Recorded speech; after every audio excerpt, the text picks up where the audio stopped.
we are now going to introduce a different type of sampling, which is the moving sampling.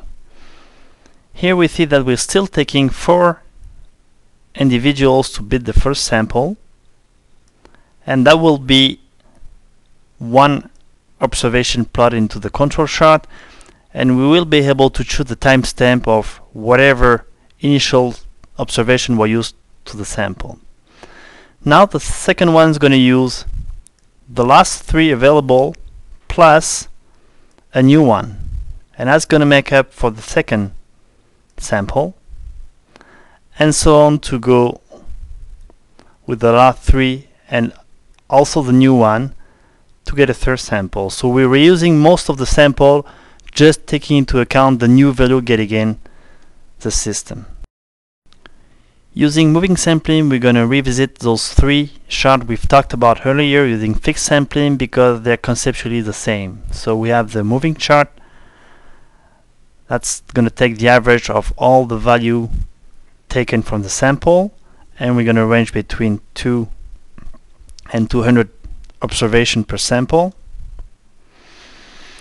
If we use only 2 values for the sample, then this chart displays a quasi-instantaneous value of the process because it's just an average of 2 consecutive values, so that's just attenuates a bit errors on individual value. However, there could be a propagation effect because if you have one outlier, it'll be propagated to the next observation in your trend.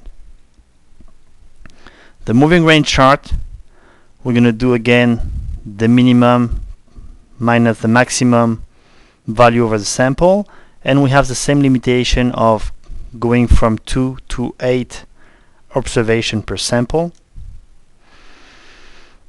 Again, if you have this n number of samples being equal to 2, we're going to display instantaneous range of the process. It will attenuate individual errors and is not recommended for sample size bigger than 8.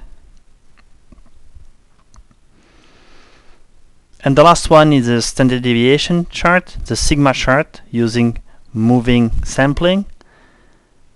And this time we're taking the variance of the observation for a given sample.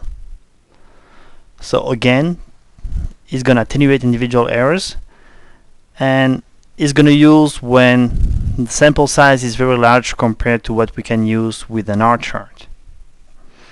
Main drawback of all those moving charts is there is propagation effect, so because we're reusing the same value over different sample, then any outliers in those values will affect all the sample we're gonna derive calculation from.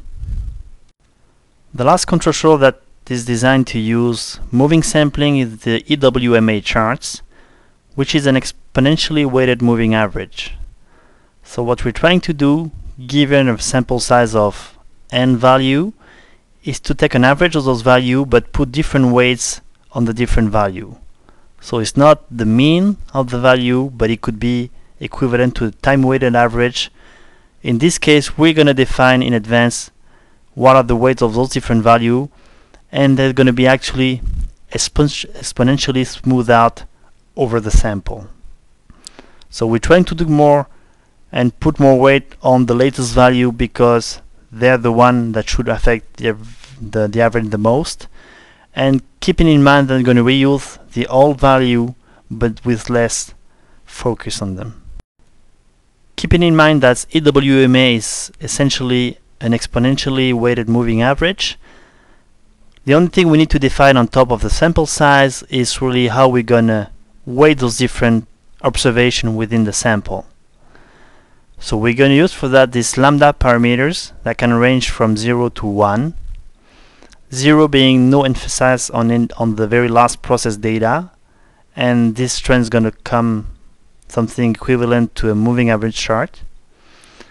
And lambda being equal to 1 is going to put the highest possible weight on the last value. Default value is 0.5, which is a compromise between the two, and give a little bit of weight on the old value and most of the weight on the most recent value.